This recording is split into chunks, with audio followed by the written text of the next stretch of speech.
ప్రకటనలు చేసే ముందు దానికి జవాబుదారీ, దానికి బాధ్యత మీరు కూడా వహిస్తారు అంటూ బ్రాండ్ అంబాసిడర్ల గురించి తీసుకొచ్చినటువంటి తాజా నిబంధనలు ఇప్పుడు ఇద్దరు చనిపోయారు. విశ్వనాథ్ గారు, ఎస్పి బాలు గారు కాకుండా మిగతా సినీ నటులకి ఇంపాక్ట్ పడబోతుంది స్వర్ణ భూమికి సంబంధించి.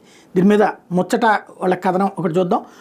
ముందుగా సోషల్ మీడియాలో కనిపించిన వార్త, ప్రజలను నట్టేట ముంచిన సువర్ణభూమి పేరుతో కొంతకాలం కిందటి వరకు టీవీలో వచ్చే ప్రకటనలు చూసి చాలామంది ఆకర్షితులయ్యారు. దాన్ని నమ్మిన వాళ్ళు ఇట్టే మునిగారు. పెద్దగా విలువలేని భూములు బైబ్యాక్ పేరుతో అమ్మేసి పెద్ద స్కామ్కి పాల్పడ్డారు. ఇప్పుడు ఈ కేసు CCSకు బదిలైంది. లాభాలు ఆశ చూపిన సువర్ణభూమి రియల్ ఎస్టేట్ సంస్థ ప్రజల దగ్గర నుంచి కోర్టు వసూలు చేసింది. స్థిరాస్తి వ్యాపారంలో పెట్టుబడి పెడితే మంచి లాభాలు వస్తాయని నమ్మించిన సువర్ణభూమి ఇన్ఫ్రా డెవలపర్స్ సంస్థ భారీ ఎత్తున ప్రచారం చేసి ఘరానా మోసానికి పాల్పడినట్టుగా పలు కేసులు నమోదయ్యి బైబ్యాక్ ఇన్వెస్ట్మెంట్ పేరిట ఒక్కొక్కరి వద్ద నుంచి 30 లక్షల నుంచి 2 కోట్ల వరకు స్వాహా చేసింది. పెట్టుబడి పెట్టిన ఏడాదిన్నర తర్వాత 24% లాభాలు ఇస్తామని ఆశ కల్పించి చివరికి టైం దాటిన తర్వాత చల్లని చెక్కులు ఇచ్చి మోసానికి తెరదీసింది. గత డిసెంబర్లో సువర్ణభూమి ఎండి శ్రీధర్, డైరెక్టర్ దీప్తి మీద బాధితులు హైదరాబాద్ బంజారాహిల్స్ పోలీస్ స్టేషన్లో ఫిర్యాదు చేశారు. 3 ఏళ్ల నుంచి సువర్ణభూమి డైరెక్టర్లు మోసం చేస్తున్నారు, చల్లని చెక్కులు ఇచ్చి వారి కార్యాలయాల చుట్టూ తిప్పుతున్నారని బాధితులు కేసు పెట్టారు.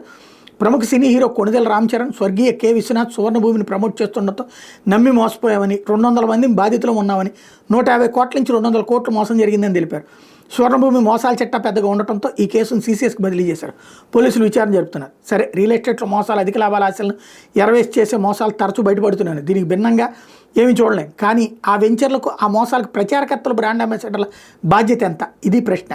ఎందుకంటే విశ్వనాథ్ అంటే ప్రేక్షకులకు అమితమైన గౌరవం, నమ్మకం. పెద్ద ఆయన తప్పు చెప్పడు, తప్పు చేయడానికి. కానీ ఏం జరిగింది? మోసం. ఇప్పుడు ఆయనే లేడు. ఉంటే ఏమనేవాడు, ఏం ప్రాయశ్చిత్తం చేసుకునేవాడు? సేమ్ ఎస్పి బాలు, తను కూడా ప్రచారం చేశాడు. ఇప్పుడు తను లేడు. రామ్ చరణ్ ఉన్నాడు, ఏమంటాడు? ఏమీ అండు, సైలెంట్.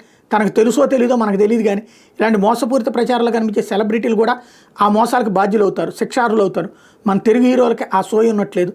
అంతేందుకు మహేష్ బాబు ఏకంగా గుట్కా సొరగేట్ యాడ్స్లో నటించాడు. హిందీలో నటించిన అమితాబ్ తప్పు తెలుసుకుని డబ్బు వాపసు ఇచ్చేశాడు ఆ కంపెనీలకి.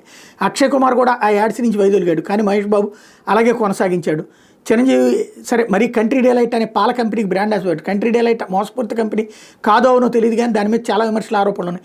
పైగా చిరంజీవి రేంజ్ సెలబ్రిటీ ప్రచారం చేయదగిన కంపెనీ మాత్రం అస్సలు కాదు.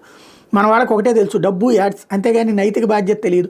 అంతకుమించి చట్టపరమైన బాధ్యత గురించి కూడా తెలియదు. అదే ఇక్కడ చెప్పాలనుకున్న విషయం. రామ్ చరణ్ కూడా సువర్ణభూమి మోసాలకు బాధ్యత వహించాలేమో.